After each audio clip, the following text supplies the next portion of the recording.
America was targeted for attack because we're the brightest beacon for freedom. Yeah, that must be it.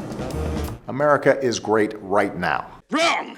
America is the greatest force for peace and progress the world has ever known. Just in your wildest dreams,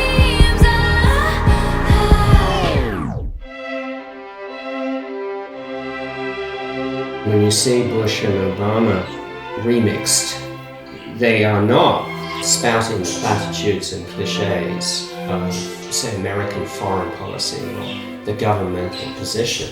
Every year, by law and by custom, we meet here to threaten the world.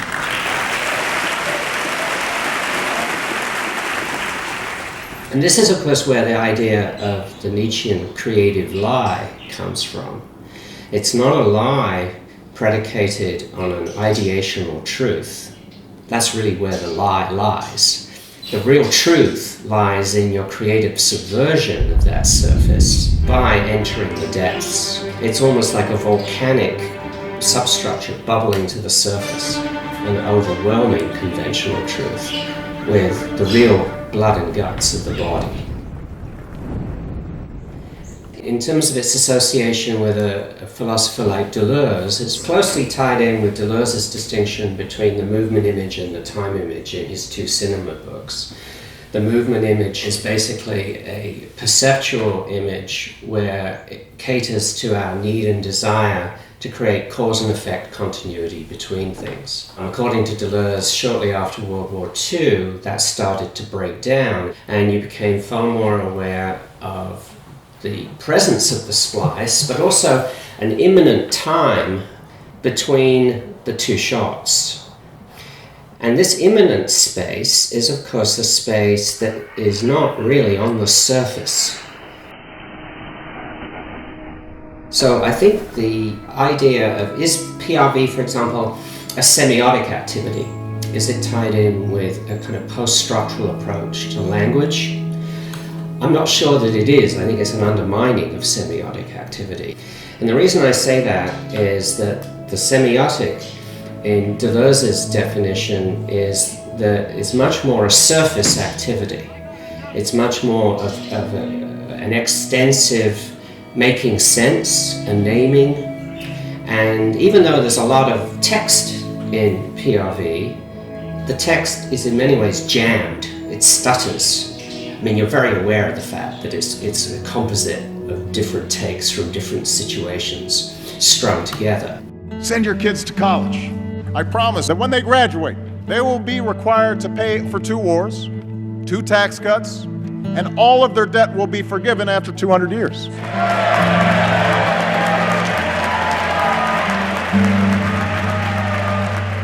The real power of it isn't so much that it's telling you what you already know, that these people can't be trusted. It's actually encouraging you not to think on the surface, not to think semiotically, and to make sense through a logic of sense. It's actually forcing you to think in depth. And it does that by becoming really much more of a Nietzschean paradigm than a structuralist paradigm. But if you think of Nietzsche's famous statement, what is language? The mobile army of metaphors, metonymies, etc. It's a truth that thinks it's true, but it actually isn't.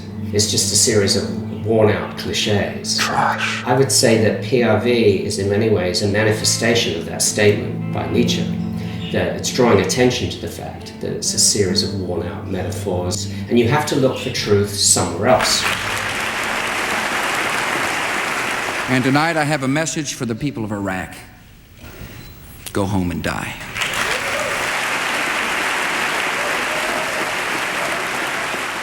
PRV is much more about then accessing this Nietzschean depth, which is about affect and not about ideas. Be passionate. Not that it doesn't impact ideas or generate ideas. It still works on the surface. They have to work together.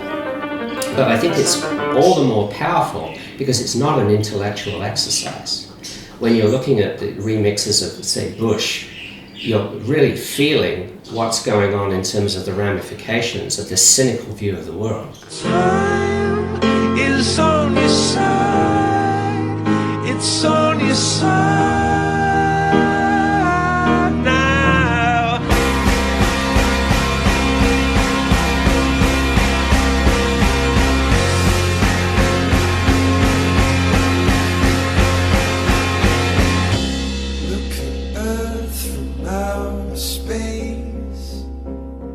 In that sense, then, I think it's a strongly Nietzschean and, by extension, Deleuzean activity.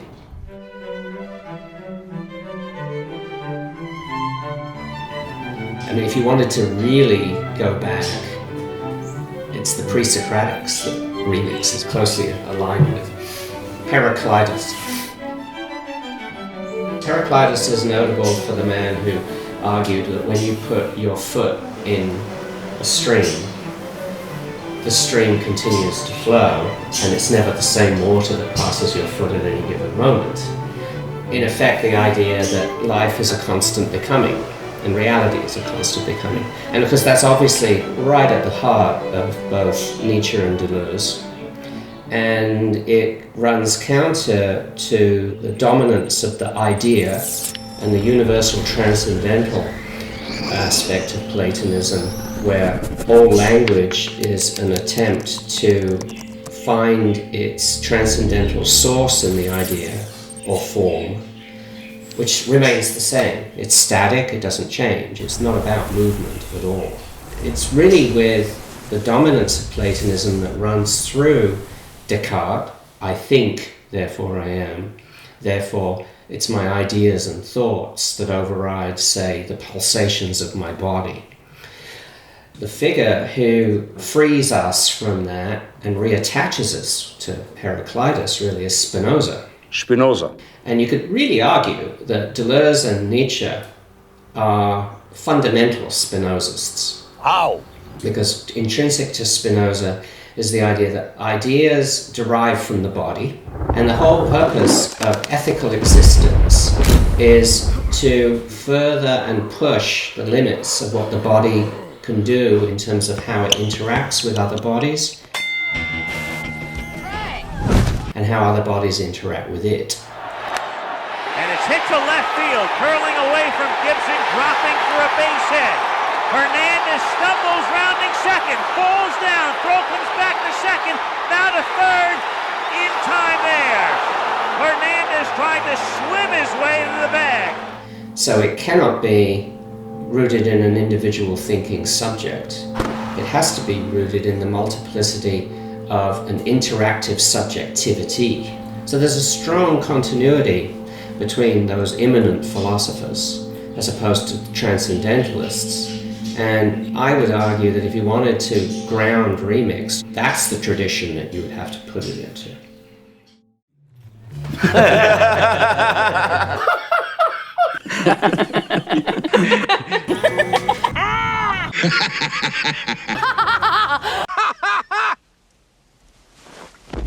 Conceptual art was funny, which shows how Remix has a certain connection with it, because it's poking fun at the seriousness of the art object and showing in a way that it could be raised simply to the funny idea.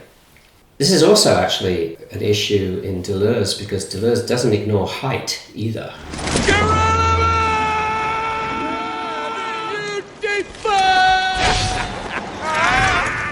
I mean, it seems to be like a relation between surface and depth, but the Platonism that runs through philosophy is really all about the idea of the philosopher having his head in the clouds and the absent-minded professor syndrome.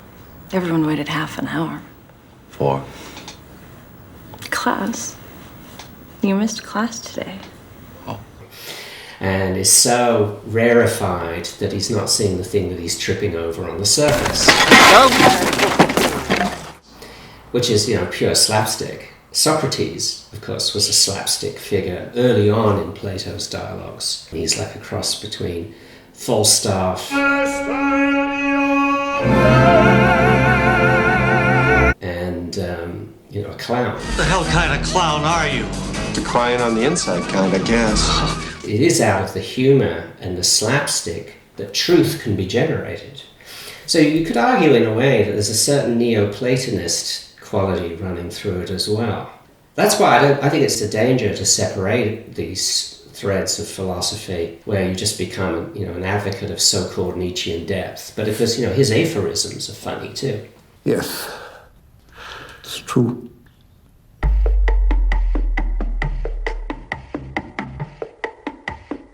You used to call me on my cell phone, late night when you need my love.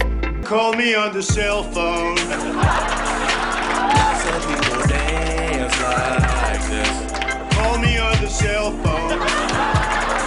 I swear it's cool to dance like this. Oh yeah. Hello? Who's this? Congratulations, you're speaking to Donald Trump. Oh, hello, Donald. Everybody is intellectually and affectively remixing the remix in terms of whatever discourse they want to generate out of it. I thought it was interesting that you got flack from somebody for remixing somebody else's remix. The United States will ask the UN Security Council to convene on February the 5th to consider the facts of Iraq's ongoing defiance of the world. Secretary of State Powell will plant information to incite fear about Iraq's links to terrorist groups. As if the remix stops here and it's someone's intellectual property. You stole my story. So what? Again, that's the semiotic surface trying to say, okay, this is its limit, no more depth. Even though it might be about depth, it's now got parameters, it's got a frame around it, it's got an authorship, and that has to be respected. Well, it runs completely counter to the whole process to impose those kinds of limits. It should be like Wikipedia, everyone should be able to edit everybody else. Let me just change this little fact. Wikipedia is fixed, finally. The whole idea of the creative lie applied to the creative lie seems to me to be a never-ending process. It's also similar to what happens if a filmmaker like Gus Van Sant remakes Psycho shot for shot. Is it a Hitchcock film, a Gus Van Sant film, or a piece of corporate product? Or none of the above, or all of the above? I mean, does Hitchcock have absolute rights over shower scenes? No. But again, that goes back to the age-old discussion philosophically, back to Platonism, where Plato's biggest horror was the simulacrum.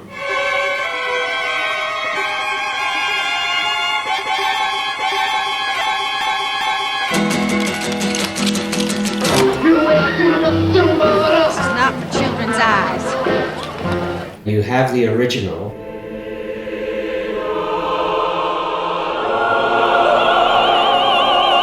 and you're allowed to have a copy of the original because it reinforces the model of the original.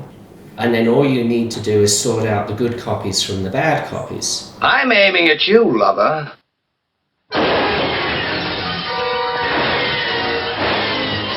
Bad copies aren't really a threat because they reinforce the integrity of the original too. What exactly does that mean? Well, that's hard to describe. What you can't have is a simulacrum that's not based on the model of the original at all. And in a sense, this issue of depth that I've been talking about in Nietzsche and Deleuze is the model of the simulacrum. Malkovich. Malkovich, Malkovich. Malkovich, Malkovich. Malkovich, Malkovich. Malkovich. Malkovich, Malkovich. Malkovich. And this is what makes remix potentially very powerful, and it's the one thing about it that people have a very hard time accepting. They can accept it as, say, a bad model of an Obama speech and poking fun at the Obama speech, but not as a simulacrum of a presidential speech where all of the suppressed things leak out to the surface. Sir, you got a system error. The wealthiest Americans and biggest corporations spent a lot of money on my campaign to protect big Wall Street banks, quick profits, and fat executive bonuses so business as usual can reign. I am going to keep on serving special interests, big corporations, and gas companies, and I intend to pretend that it is for the good of the country. I don't know how they're getting in. Simply put, We need to extend tax cuts for the most fortunate among us. It's like corporations that have been making record profits. I'm happy to do it, and that's what we've been doing. The fact is, this is a shared sacrifice. We are sacrificing the American people, ensuring taxpayers' money among the rich. That's quite enough of that, thank you very much. We're not done. We need an approach that makes some serious cuts to worthy programs. If you're a senior citizen, I've said it before, I will say it again, Social Security and Medicare will be eliminated. If you ask Democrats and Republicans, they say, we've got no money, and they send you home. Meanwhile, we are killing innocent civilians around the globe. Live free or die hard. Project 12. It addresses really fundamental philosophical issues that the whole history of philosophy has dealt with. And the simulacrum is really at the heart of it.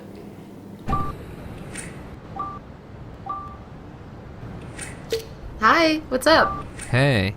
Hey. You want to say something cool? Yeah, sure. Is that a ukulele? Yep. Okay, here goes.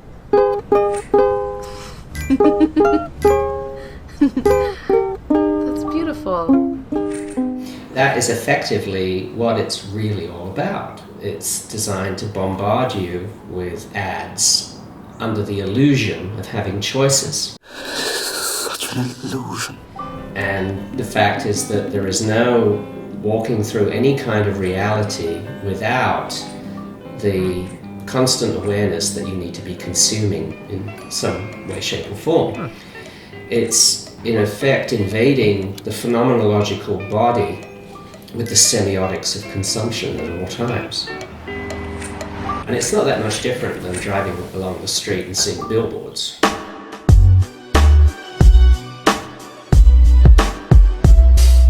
I mean, it's no different really than Vegas or Tokyo, which is one relentless bombardment of corporate imagery. And this way you get to have it driving through the San Gabriel Valley. North of Bakersfield, you can have the Vegas experience. I got 99 problems. Not one hit. The year is 2009, and the White House is mine, but the economy is in full motherfucking decline. My choices at the time were to shit on the poor or violate the banks to get elected once more. It's interesting watching the 99 Problems remix. You can tell there's rabid anti-Obamaites on there, hardcore Republicans loving it. Barack Obama, in its content, means Antichrist. But there's also the people who feel sold out by Obama loving it for different reasons. If you like your doctor, you can keep your doctor. You lie! You're a f***ing liar! It's not true. And people on the left who love it for other reasons. But it can appeal to the entire political spectrum. Interesting interpretation. I mean, really, the self-righteous right can get as much out of it as those who would like to like Obama, but realize he's not fitting the bill. Obama's hair is looking grayer these days.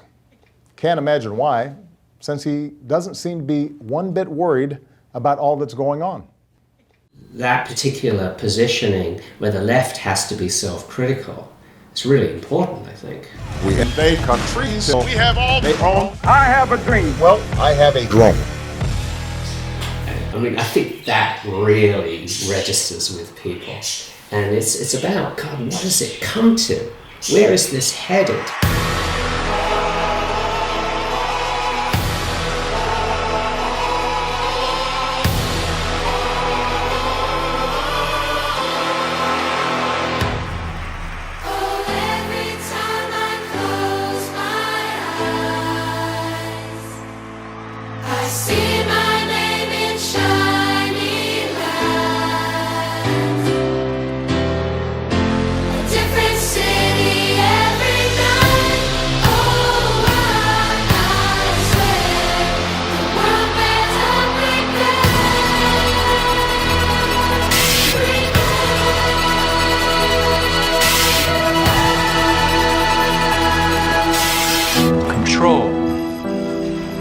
All about control. Iron control of the systems of information by corporate power. In ancient Rome, they gave the people bread and circuses. Commercial media is about spectacle, it's about celebrity gossip. But other dictatorships use other strategies. Targeted espionage, expansion, surveillance, and violence. Load up on guns and bring your friends. It has to do with oil. It has to do with power and greed. And it has to do with psychopaths as presidents. You kill a lot of people are going to want to kill you. I'm going to bomb the shit out of them. It's true. And it's important to remember this, that this is a pattern that repeats itself throughout history.